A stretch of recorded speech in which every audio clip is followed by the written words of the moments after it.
Hello everyone, today we will talk about how to fix or how to solve the problem of failure on Google Maps. You click on settings. In this page you can click on apps, default apps, app settings.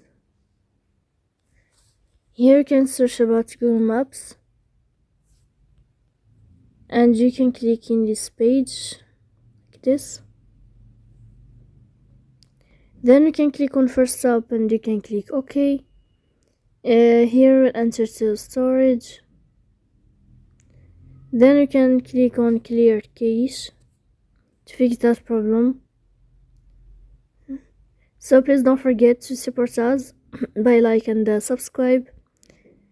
See you next time in another video. And thank you for your attention and your watching.